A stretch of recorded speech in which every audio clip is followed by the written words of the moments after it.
Okay, we're on page Yeah. X6 and the beginning of the classification of alcoholics. So, Bill? Hi, this is Bill, alcoholic from New Jersey. The classification of alcoholics seems most difficult and in much detail is outside the scope of this book. There are, of course, the psychopaths who are emotionally unstable. We are all familiar with this type.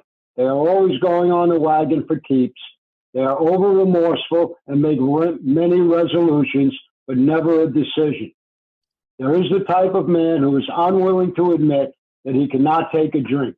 He plans various ways of drinking. He changes his brand or his environment. There is the type who always believes that after being entirely free from alcohol for a period of time, he can take a drink without danger. There is the manic depressive type who is perhaps the least understood by his friends and about whom a whole chapter could be written.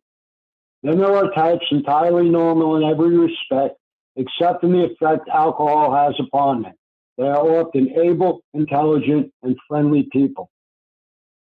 So what we have here is the 5 different types or classifications of alcoholics as per Bill Wilson and the first 100. And we'll go over those real quick. First of all, the first one was the psychopath who are emotionally unstable. The second one is the type of man who is unwilling to admit that he cannot take a drink. The third one is always believes that after being entirely free from alcohol for a period of time, he can take a drink without danger. And 4 is the manic depressive type, who is perhaps the least understood by his friends and about whom a whole chapter could be written. And 5, there is the type that entirely normal in every respect, except in the effect as alcohol has upon them. So kind of from a discussion standpoint, there's a couple of them in here that I think are more likely than others. There's the type who is unwilling to admit that they cannot take a drink. Those are people that are in a strong denial, and they are not convinced in any manner or way that they are at all a problem drinker. I think we've probably all either been that type or I think in the beginning for me, there was a point in time where I wasn't belligerent about it, but I think I was at the point in time saying, all I'm doing is just drinking like my friends. When I was in the Marine Corps, there were a lot of heavy drinkers, a lot of alcoholics that were, untreated. And because it was so normal in that environment, I felt like that I was just like everyone else. And obviously that's not the case. There's the other type that believes that after being away from alcohol for a month, I've had friends that have said, I'm having a hard time. I need to take a break, and they'll take 2 or 4 weeks off and then think that they're going to be able to better control it. I certainly have been there myself where I've actually thought, well, I took a week off. So if I can take a week off, then that means that I can control it and I can find myself where I could stop after, say, 2 or 3 drinks, which obviously it's just not going to be the case. Not so much the manic depressive type to talk about. I'm going to say that I've got that one as one of the least understood.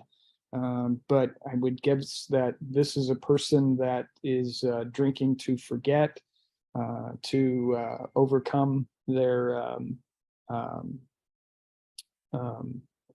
problems, and are finding themselves hiding in a bottle over a lot of different things, whether that be financial or relationship or even emotional. And then there's the other type of drinker that everybody kind of likes to be around on a normal basis. They're fun, they're happy, but when they start to drink, they're kind of a Dr. Jekyll and Mr. Hyde.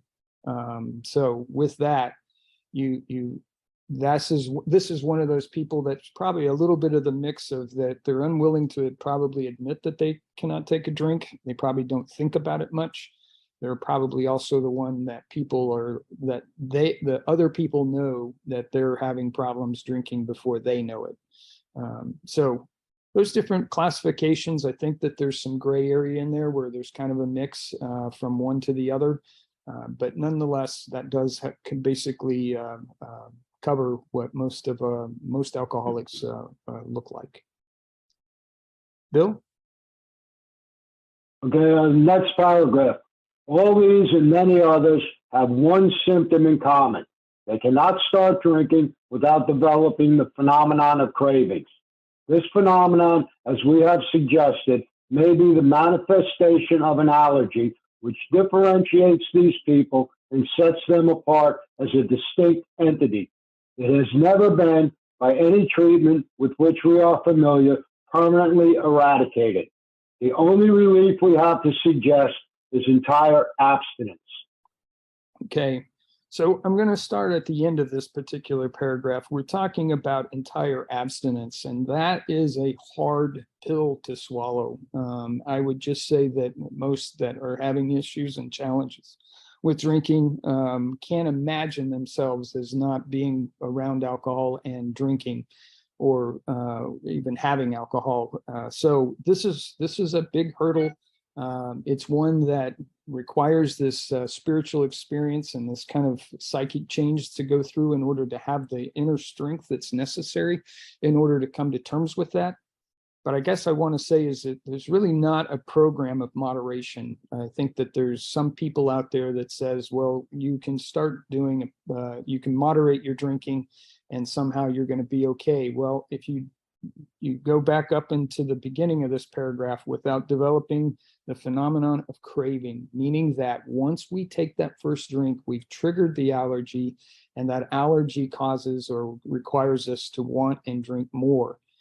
And think of it in terms of this as well. And we've talked a little bit about this in the recent past, and that is the person that sets up and says, I'm going to control my drinking tonight, I'm only going to take 3 drinks and then I'm going to be done, is a different person than the person that takes that first drink, because they're chemically altered at that point. And in that regard, they find themselves a different person altogether. And so you're really talking about 2 different people here.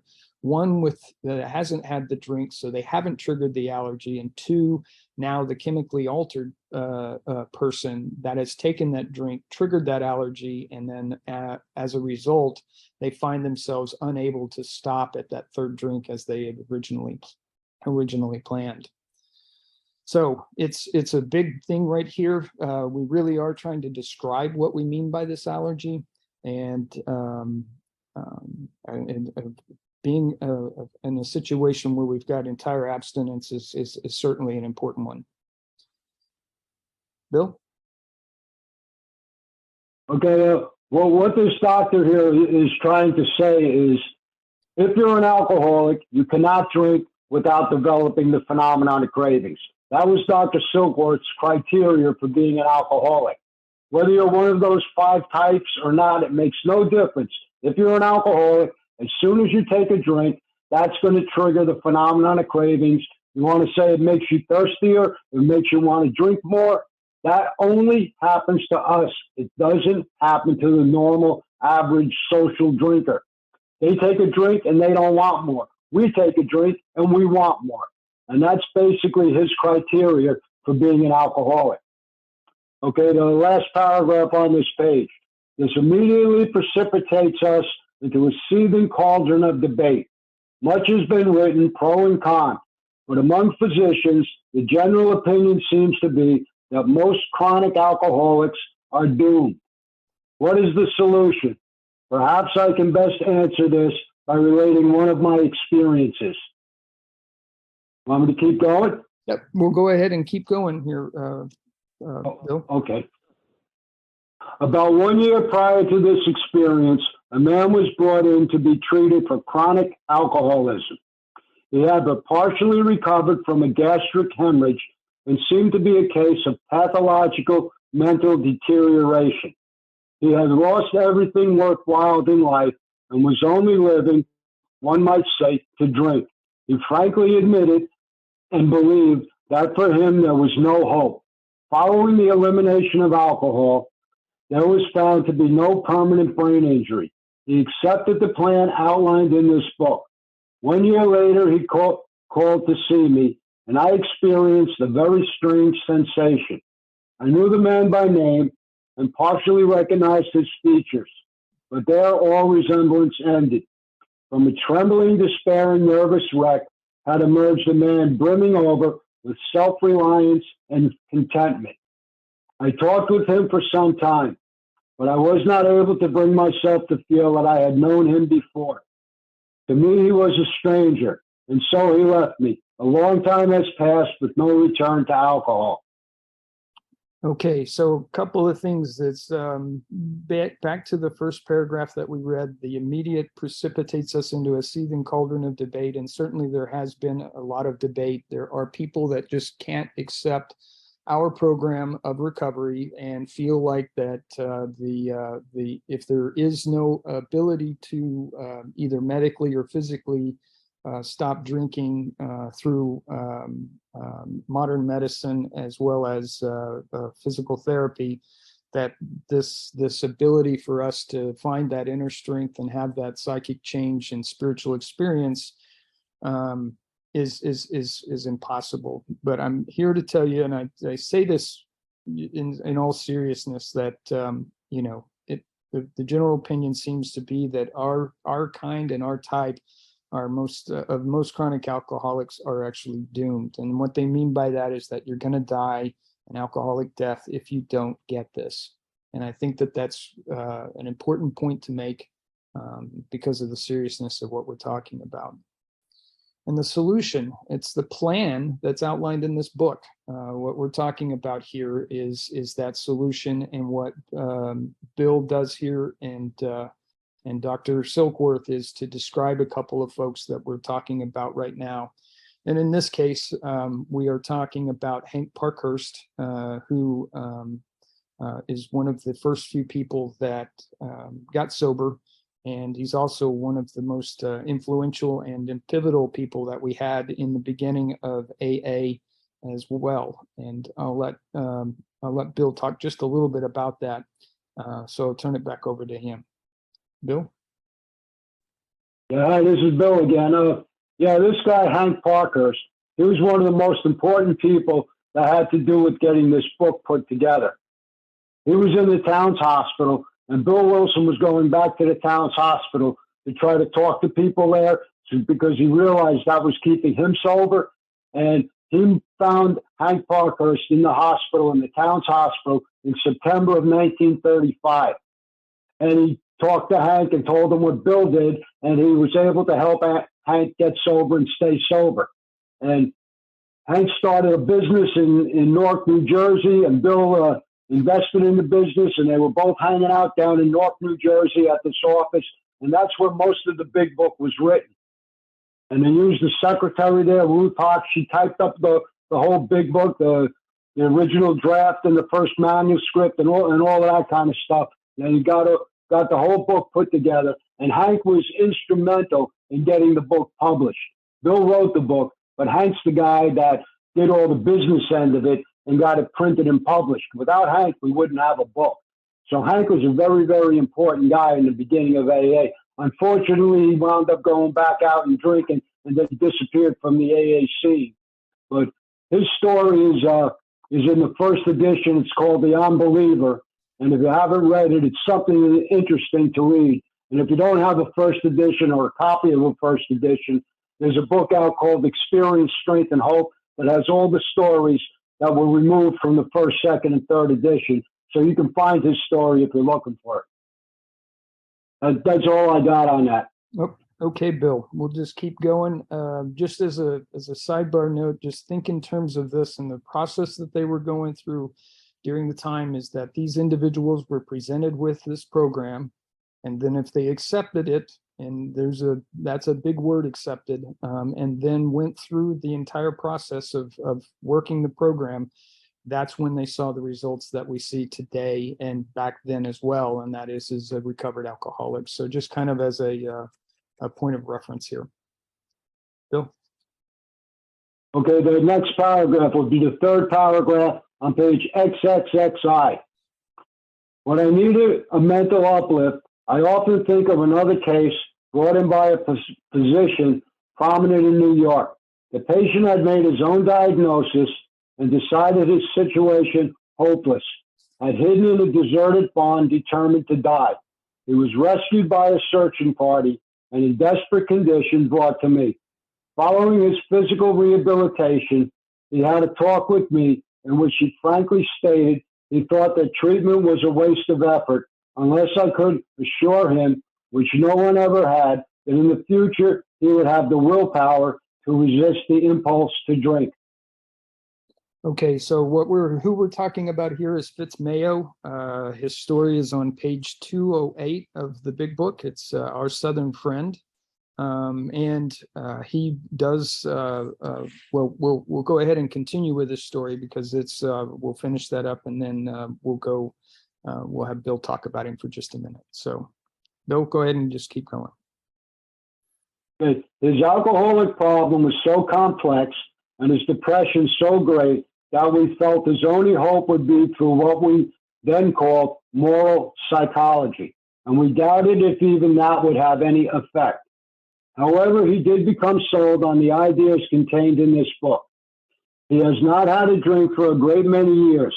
I see him now and then, and he is a fine specimen of manhood as one could wish to meet. I earnestly advise every alcoholic to read this book through and through.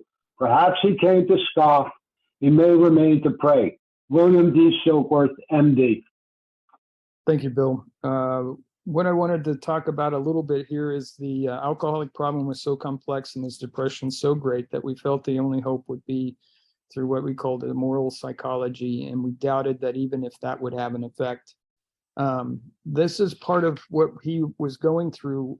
They actually had him do a step 4 and 5 to help with him finding this higher power that he came to know and became a part of. I'm going to go ahead and let Bill talk a little bit more about Fitz, and then we'll carry on from there. Okay, this guy Fitz Mayo, like was mentioned, his story was Our Southern Friend, and he originally came from Missouri, and he moved to Maryland. He bought a farm and moved to Maryland, and he was a very important guy in helping get this book put together in the beginning of AA. And well, what they did here, this doctor's talking about using what they call moral psychology. Dr. Silkworth had this type of treatment. He was calling it moral psychology, and they were supposed to get people out of being selfish and self-centered by using what they call moral psychology. And that would bring about the psychic change that Dr. Silkworth talked about as being the solution to alcoholism. So they didn't really know how to do it. They didn't know how to bring about this psychic change, or we would call it a spiritual awakening or a spiritual experience. They were using scientific and medical methods to do it. So they were trying this, and every once in a while, it worked with some people.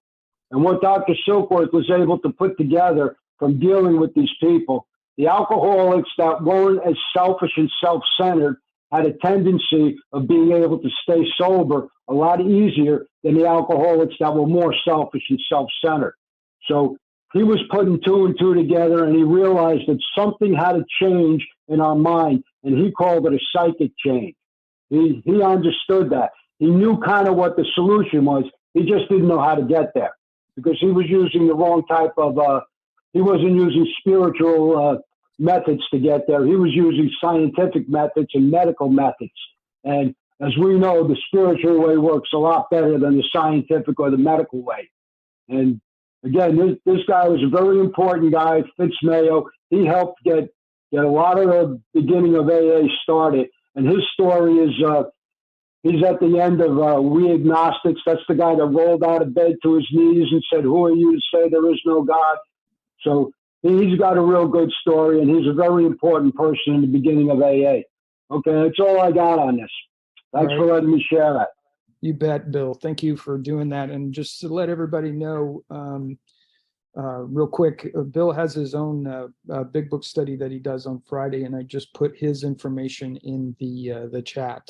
So his experience and historical knowledge and the knack for the details is very rich and worthwhile. And with that, we'll go ahead and finish the doctor's opinion now and start with chapter 1 on page 1, and that is going to be Bill's story. And I'm going to let Bill go ahead and kind of introduce us to it before we get started with reading this chapter. So, Bill, once again, ask you to go ahead and kind of introduce the chapter, and then we'll go take it from there. Okay, this is Bill again. Bill's story is like a really, really important thing that's in this book. It's one of the best stories in here because it has everything in it. It has what it was like, what happened, and what it's like now. Bill is virtually telling us his story, just like if you went to a speaker meeting. He's like 12-stepping all of us through his story. The first half of Bill's story is a drunk-along. He tells us what happened to him, how he got drunk, how he couldn't stop drinking. It has step 1 in it. It has the classic 12-step call in it. It has step 2 in it. And it has step 3 through 12 in it. It's got all of the steps I've mentioned in Bill's story. They're all related to here. And basically, he's got the whole program outlined in his story. You can use his story as a guideline for doing this whole program. It's got Bill's spiritual experience in there. It also tells us what the work is. And it also gives us clear-cut directions on how to stay sober. In this story, I saw another alcoholic recover. That gives me hope. And that's basically what the whole program is in chapter 1 again. So you can use Bill's story as an outline on what we're supposed to do and how we're supposed to follow it. And originally, Bill's story was in the back of the book with all the other stories. And some people think Bill moved his story to the front of the book because he was a selfish, self-centered alcoholic. That's not true. He might have been selfish and self-centered when he was drinking, but when he wrote this book, he put his story in the back in the story section with all the other stories.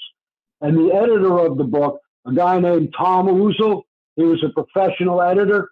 When he went over this book, he said, you need to have a story in the front of the book so people can understand what the problem is before you try to explain what a solution is.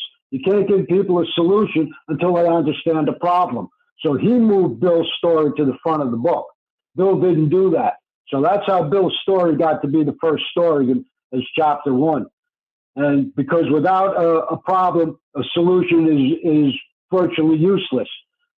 So that's basically a quick summary of what's going on here with Bill's story. All right, you want me to start reading? Yeah, we'll go ahead and start reading, Bill. Thank you for that intro. Oh. Okay. Chapter 1, Bill's story. Work fever ran high in the New England town to which we new young officers from Plattsburgh were assigned, and we were flattered when the first citizens took us to their homes, making us feel heroic. Here was love, applause, war, moments sublime with intervals hilarious. I was part of life at last, and in the midst of the excitement, I discovered liquor. I forgot the strong warnings and prejudice of my people concerning drink. In time, we sailed for over there. I was very lonely and again turned to alcohol. Okay, so we've got Bill kind of introducing himself as when he basically joined the Army, and he was inducted into the Army in May of 1917, and he also he was in artillery.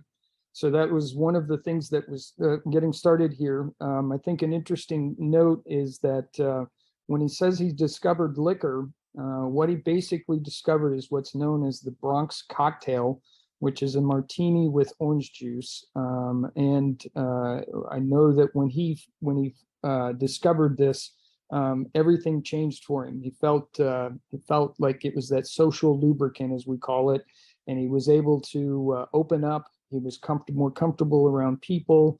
He talked more openly. He laughed. People enjoyed his conversation. They were drawn to him, and he found that to be, pun intended here, intoxicating with regard to the social aspect of drinking.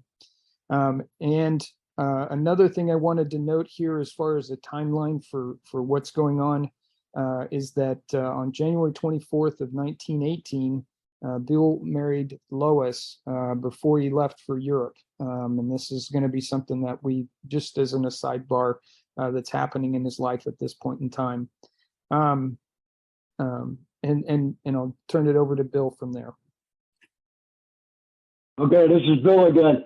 Yeah, this is like the introduction here to how Bill started drinking. Bill did not drink until he was 21 years old. Well, when he went into the Army, they had these families that used to have these cocktail parties for all the servicemen, and they would invite them all there. And Bill went to one of these cocktail parties, and he was sitting on the sidelines. He was shy and feeling anxiety and really didn't want to speak to anybody. He was just kind of hanging out like a wallflower. And one of the people walked up to him and gave him, like Leo said, a Bronx cocktail. He took that drink, and we all know what happens when we take the first drink. He had warnings from his people, and he forgot about them because his grandfather was an alcoholic, and his family always warned him, don't drink because it's probably in the bloodline. And he forgot that. He took this drink, and he drank it, and we know what that first drink does. It just gives us complete relief, and that's what he got. And he took another one, and all of a sudden he wasn't shy. He didn't feel anxiety. He started talking to everybody, telling funny stories, and he turned out to be the life of the party. So, and he kept drinking. He didn't just have one or two. He drank enough that he would have been considered drunk at that point. Right from the beginning, Bill was a heavy hitter. But at that time, nobody thought anything of it. These are all servicemen. They're getting ready to ship out and go overseas. A lot of them are going to go to combat, and they're never going to come back. So if somebody gets drunk, it's no big deal. Let them have their last hurrah. So this is where Bill first was introduced to liquor. Okay, the next paragraph. We landed in England. I visited Winchester Cathedral. Much moved, I wandered outside. My attention was caught by a doggerel on an old tombstone. Here lies a Hampshire grenadier who caught his death drinking cold small beer. A good soldier is ne'er forgot, whether he died by musket or by pot. Ominous warning which I failed to heed. Yes, in fact, it's there's a couple of things here that are interesting. First of all, a grenadier is kind of a special soldier that's a little bit above just the normal soldier that we're used to. Drinking cold small beer. Small beer is basically a low alcohol content beer, so it's one that they had back in the day. I guess today would be. I don't know that there's as much of the low alcohol content beer. We've seemed to be gravitating to a higher content of alcohol in beer at this point in time. But I guess since it's been a while, I'm probably not an authority for figuring that out. The other thing too is that the date on this tombstone was May 12th, 1764, and kind of as an aside, just at the time it wasn't known, obviously, but Bill met Dr. Bob on May 12th, so it was so just have a kind of a tie-in for that. Again, this ominous warning, he just didn't heed it at this point in time. Like Bill said, drinking to excess was acceptable, and again, to let the guys just let their hair down and enjoy themselves. So starting out as a heavy hitter was a kind of a like I had said when I was in the Marine Corps, it was just kind of a normal thing woven into the fabric of how we were. You worked hard, you play hard, you drink hard, etc. So Bill certainly didn't remember his past and his family history, and didn't look at his own behavior as he started out drinking. Bill? Okay, I just mentioned this Hampshire Grenadier. Today, because the Queen of England has passed away, they've got pictures in the newspaper that I get of grenadiers. Those are those like palace guards with those big red jackets on, and they have that big giant fur cap on their head. They're like special forces soldiers, and that's what a grenadier is. Back then, I don't know if they were the same thing, but it's a special forces soldier. So it's a highly elite, member of the military. It's not just your average grunt that's digging ditches. Okay, let me start with the next paragraph. 22 and a veteran of foreign war, I went home at last. I fancied myself a leader. For are not the men of my battery giving me a special token of appreciation? My talent for leadership, I imagine, would place me at the head of vast enterprises, which I would manage with the utmost assurance. I took a night law course and obtained employment as an investigator for a surety company. The drive for success was on. I'd proved to the world I was important. My work took me about Wall Street, and little by little, I became interested in the market. Many people lost money, but some became very rich. Why not I? I studied economics and business as well as law. Potential alcoholic that I was, I nearly failed my law course. At one of the finals, I was too drunk to think or write. Though my drinking was not yet continuous, it disturbed my wife. We had long talks when I would still her forebodings by telling her that men of genius conceived their best projects when drunk, that the most majestic construction of philosophical thought were so derived. Okay, so here we are. Bill is finishing up his time in the Army and is now back and is going to jump into work and business and going to school to get smarter on those things. The special token of appreciation that he received, just as an aside, was a pocket watch that they gave him that a lot of people had and wore back in the day. And I say wore because it clips to a part of the clothing through a buttonhole, and then it's got a chain on it. And obviously, everybody knows what a pocket watch is and how it's worn. He had a lot of confidence to the point that I think his ego was pretty big at the time as well. And it's kind of shown here where he talks about, I'd proved to the world that I was important. And that's that cocksureness that he had going into business. The potential alcoholic, I think, is kind of a curious word. The fact is, I really think that you've got this point of where you're a heavy drinker and developing into an alcoholic, but I think that there's elements of it that are right there from the very beginning that really just essentially is the evolving disease that you have. So I think it's not that you get the disease, 10 years after you start drinking. I think that you have the disease to begin with, and what you basically do is you're slowly going through the progression of the disease itself. So I think that going into this, I would also say that he was probably already alcoholic.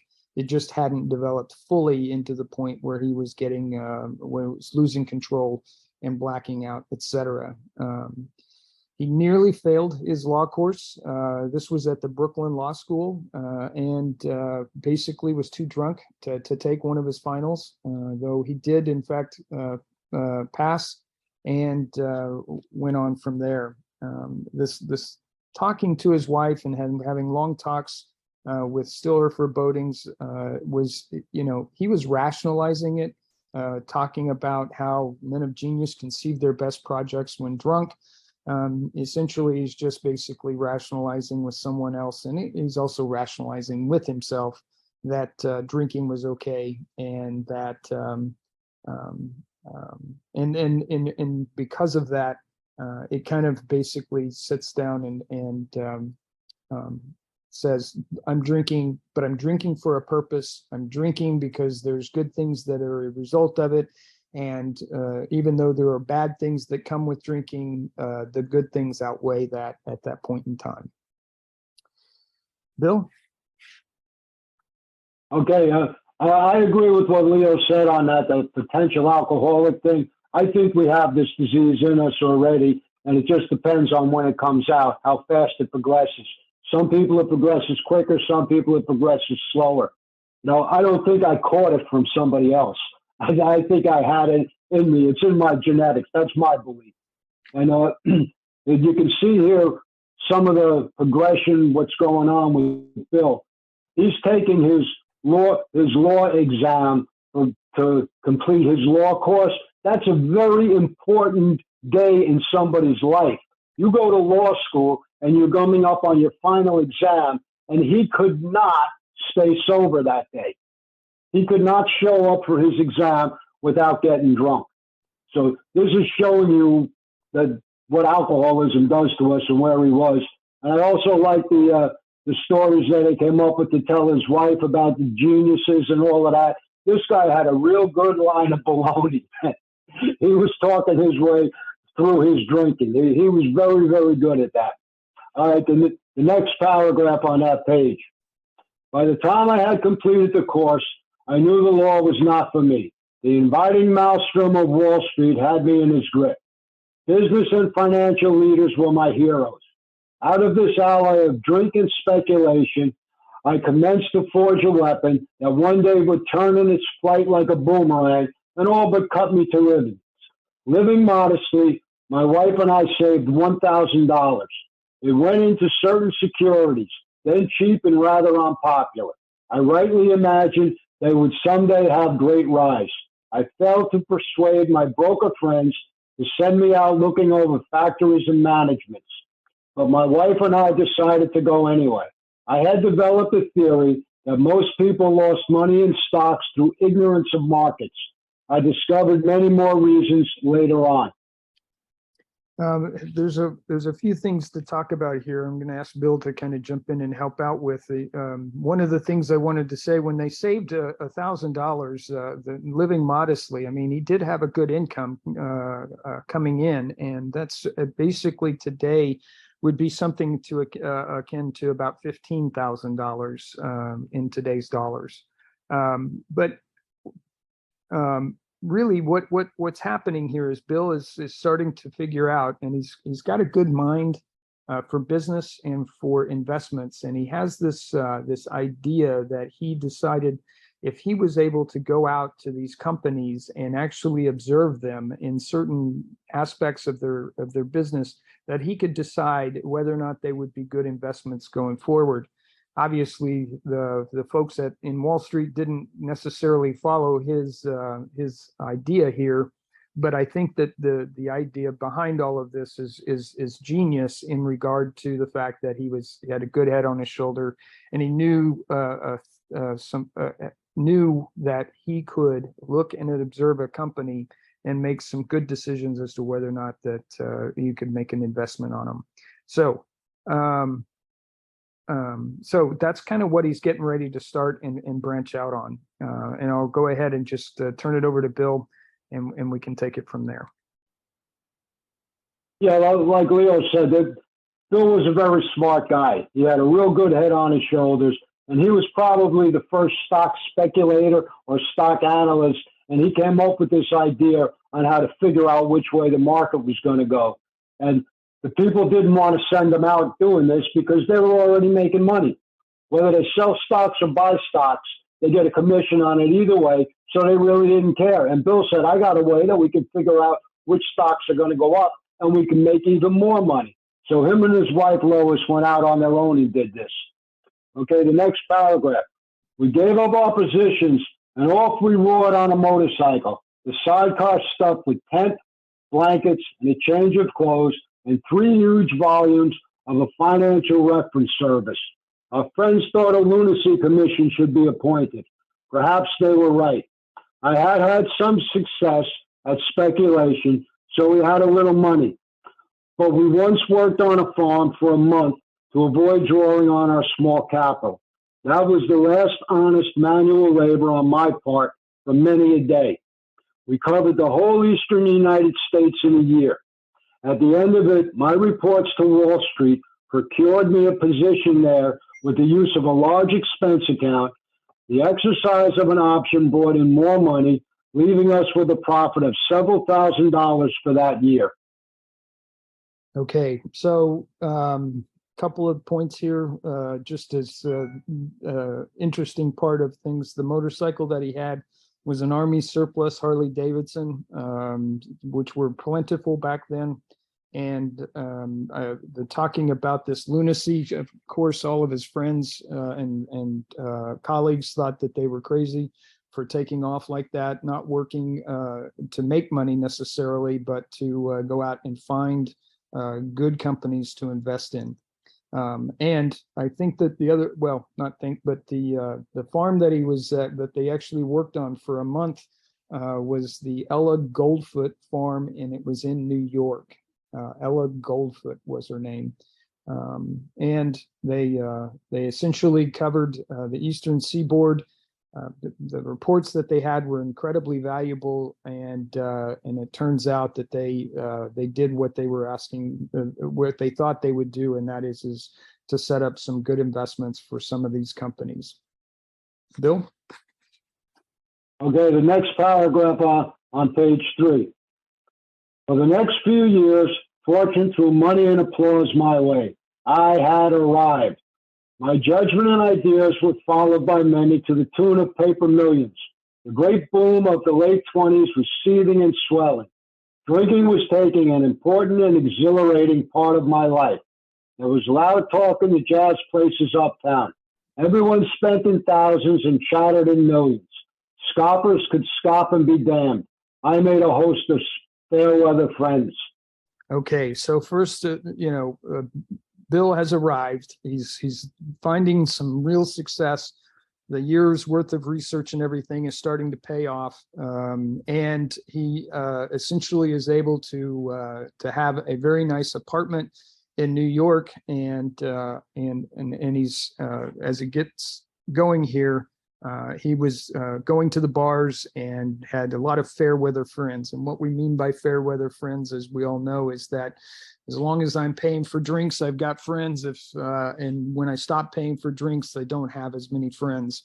In addition to that, though, I think the part that is important here is that Bill hasn't really lost control at this point with regard to his own drinking and causing people to not want to be around him and everything. So at this point, he's still kind of the life of the party, if you will, and is rubbing elbows with some of the more elite folks in the New York scene. Bill? Okay, the next paragraph. My drinking assumed more serious proportions, continuing all day and almost every night. The remonstrances of my friends terminated in a row, and I became a lone wolf. There were many unhappy scenes in our sumptuous apartment. There had been no real infidelity, or loyalty to my wife, helped at times by extreme drunkenness, kept me out of those scrapes.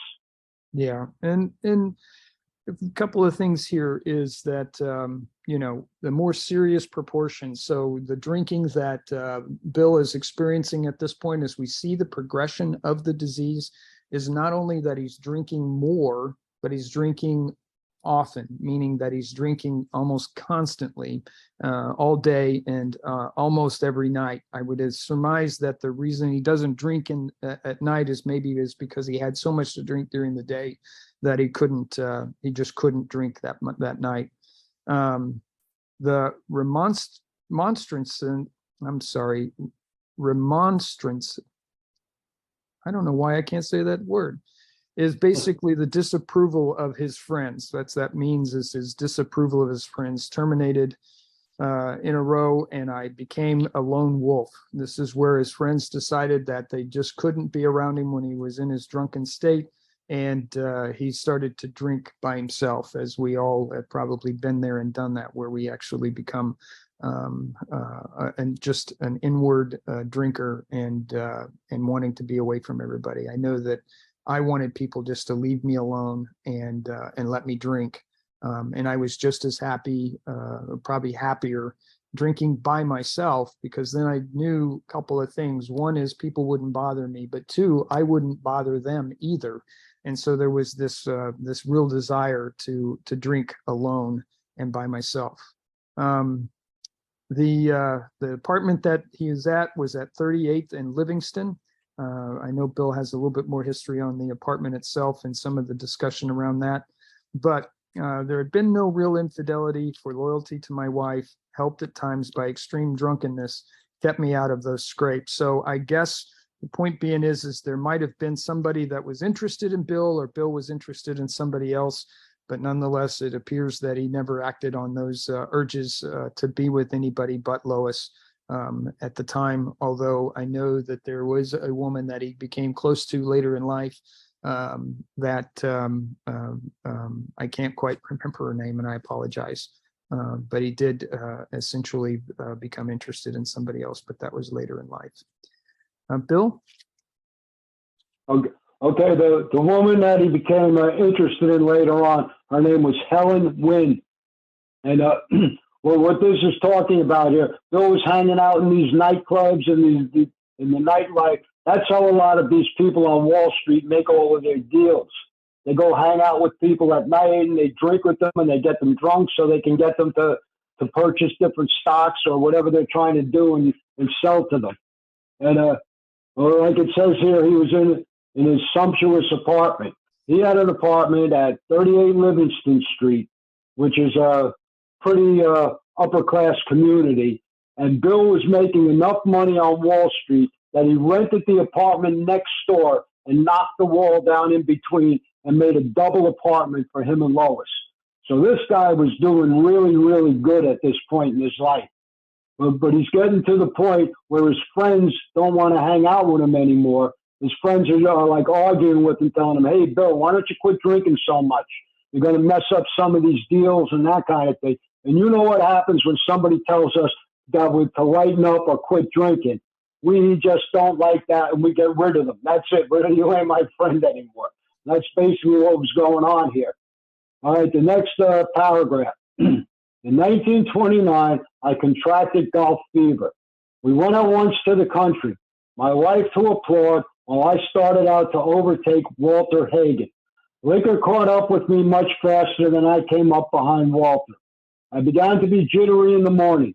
Golf permitted drinking every day and every night. It was fun to carom around the exclusive course which had inspired such awe in me as a lad. I acquired the impeccable coat of tan one sees upon the well-to-do. The local banker watched me whirl fat checks in and out of his till with amused skepticism. Okay, so Bill's still living the good life. He has started to contract a golf fever. That's something I tried to do when I was much younger and didn't quite cut it. I was the kind of golfer that was, it's not important, but I used to consider, I used to keep score by how many golf balls I started with and how many golf balls I came back with. And obviously, if I came back with more golf balls, it was a great game. If I came back with less golf balls, well, it just depended on how many less golf balls I came back with and also how much I had to drink to that end. My thought around golf was that it was really kind of a game of drinking, and it was less about the golf and more about the drinking and the socializing. Walter Hagen, just as a note here, was the third-rated golfer of his time, and was very popular, but also very good.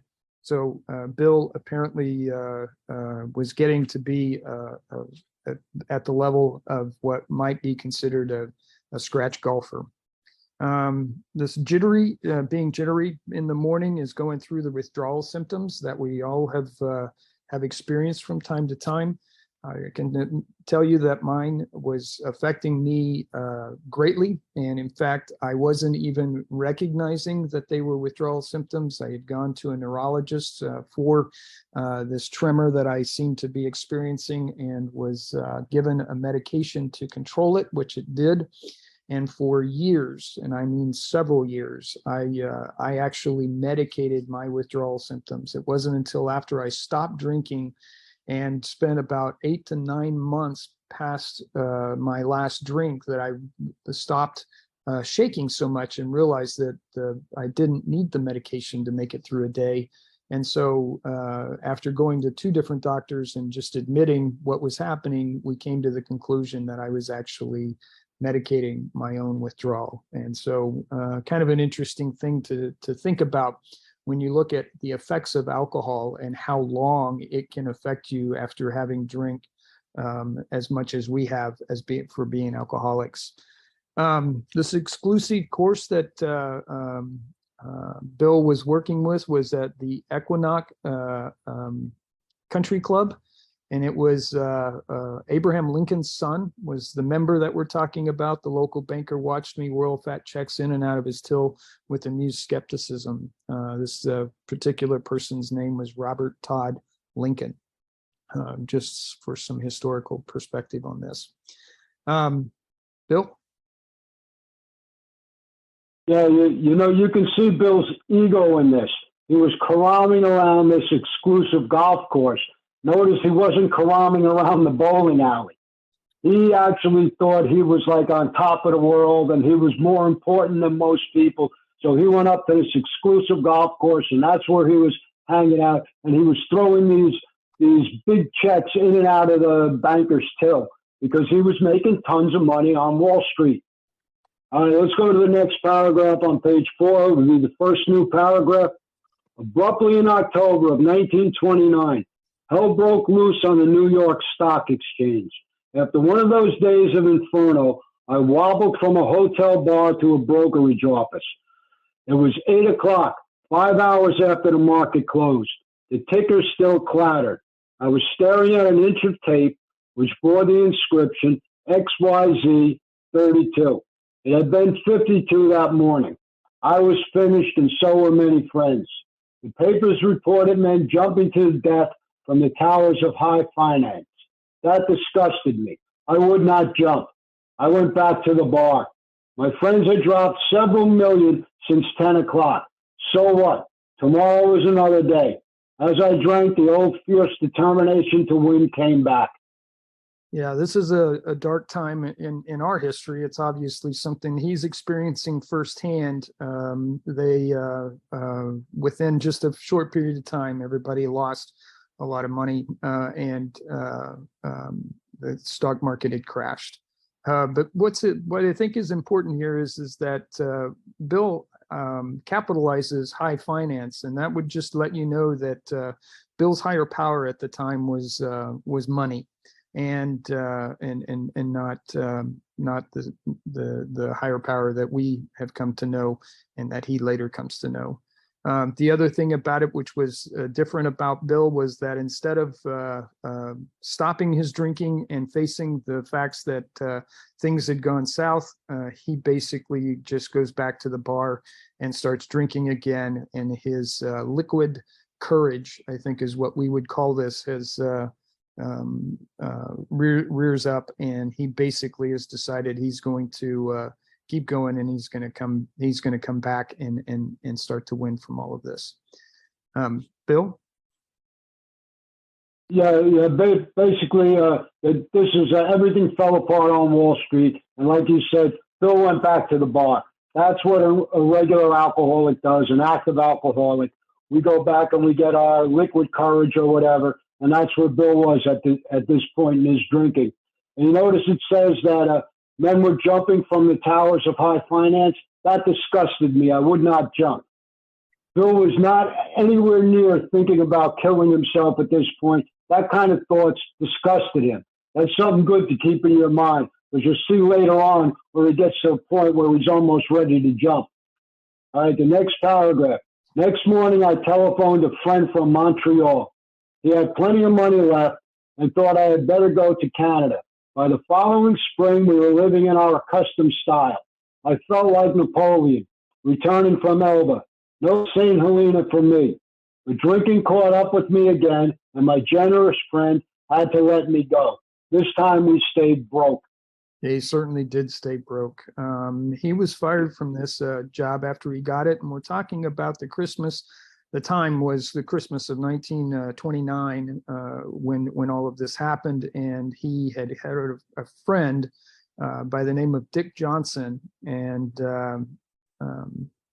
it was a company called Green Shield and Company, and he went up, did the work, got successful again, and but the drink took over, and once again he basically was let go because of his drinking.